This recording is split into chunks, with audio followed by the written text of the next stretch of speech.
This is Sylvia Saber with OpTv Global Headlines. Starting with the top international stories for the day.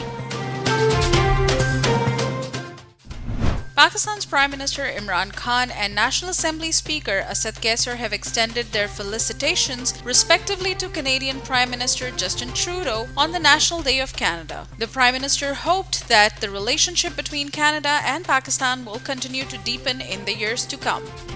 Pakistan has not been approached by Saudi Arabia and the United Arab Emirates to recognize Israel, clarified Pakistan Ulema Council Chairman and Special Aide to Prime Minister on Religious Harmony. He said anti-Pakistan forces are worried following the improvement of Pakistan's relation with the Arab Islamic countries.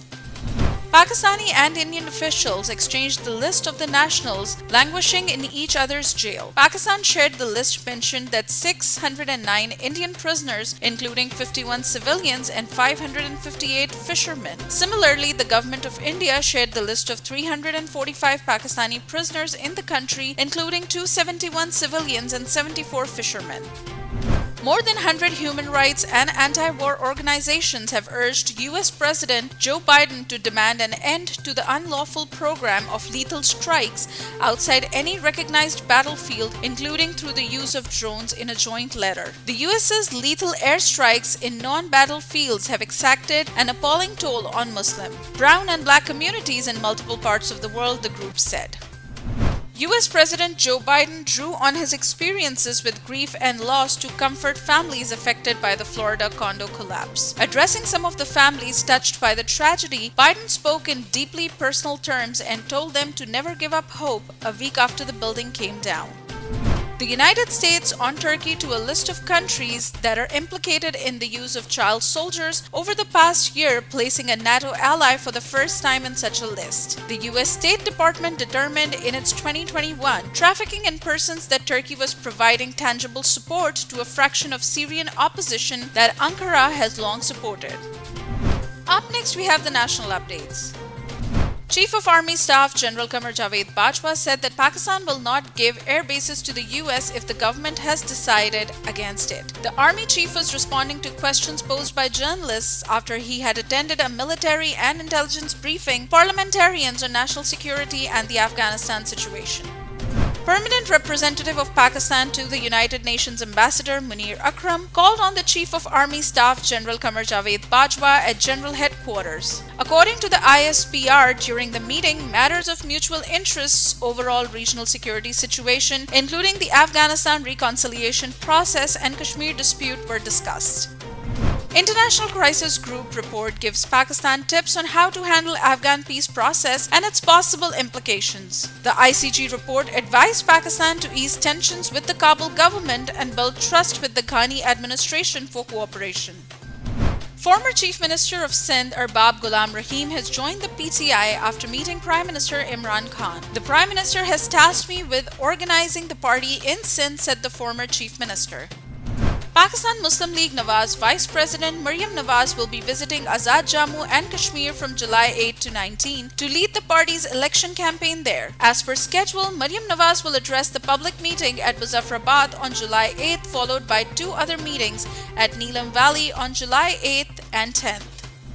Chairman Pakistan People's Party Bilawal Bhutto Zardari and Foreign Minister Shah Mahmood Qureshi took their war of word to social media. Mr. Shah Mahmood Qureshi took to Twitter to criticize the PPP chairman over his act of asking the country's premier intelligence agency to tap his cell phone calls. Mr. Bhutto Zardari took no time in responding to Mr. Qureshi, saying the minister does not have a sense of humor.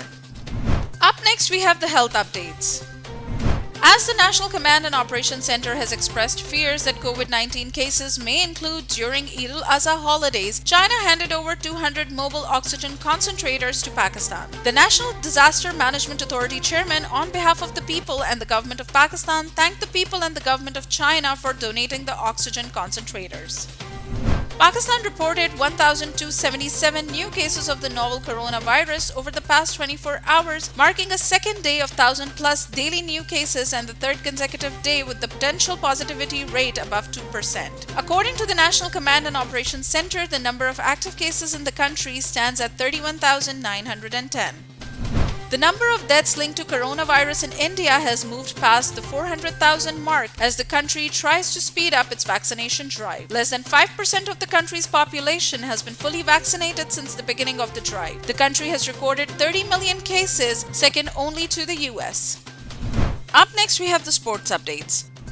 Crowds at Euro 2020 football stadiums and in pubs and bars in host cities are driving the current rise in coronavirus infections in Europe. The World Health Organization said the number of new cases rose by 10%, driven by mixing of crowds in Euro 2020 host cities, travel, and easing of social restrictions, according to the WHO. Football teams have larger roster to choose players from during matches in upcoming Tokyo Olympic Games. FIFA has confirmed that Olympic football rosters can now include 22 players, but only 18 can be available for individual matches. Traditionally, Olympic rosters are 18 players and 4 alternates. Indian tennis star Sania Mirza will become the first Indian woman to compete in 4 Olympic Games, but she admitted Thursday it will be difficult to be separated from her young son while she's in Tokyo. Family members are banned from going to this month's games due to the risk of COVID-19. Up next, we have the entertainment updates. One of the favorite Pakistani shows from 1990s, Enak Wala Jinn, is returning with season 2 as Return of Nastoor. The show will feature characters Zakuta, Bil Batori, and Hamoon Jadugar. Producers said that my goal is to take inspiration from our country's heroes and add a bit of fantasy to their life stories. India's top filmmakers have protested against proposed rules that they say will give the government sweeping censorship powers. Filmmakers say that the proposals are an attack on their freedom of expression. The Russians are expected to beat Mission Impossible star Tom Cruise and Hollywood actor Don Lemon, who were the first to announce their project together with NASA and SpaceX on October 5th. One of Russia's most celebrated actress, Yulia Peresild, is blasting off to the International Space Station with film director. Up next, we have the business updates. Pakistan reported 10-year high exports in fiscal year 2021. Pakistan goods export increased to a historic high of $25.3 billion in fiscal year 2020 to 2021, despite the pandemic, announced advisor Abdul Razak Daud. IT exports were reported at historic high of $2 billion. Textile exports increased 18.85%, while pharmaceutical exports increased 27%. Exports of copper and copper derivatives increased 44%. Pakistan is among 51 countries listed to get World Bank aid that will provide over $4 billion for the purchase and supply of COVID-19 vaccines. More than half of the financing comes from the International Development Association and is provided as grant or on highly concessional terms, according to a World Bank press release issued here on June 30th.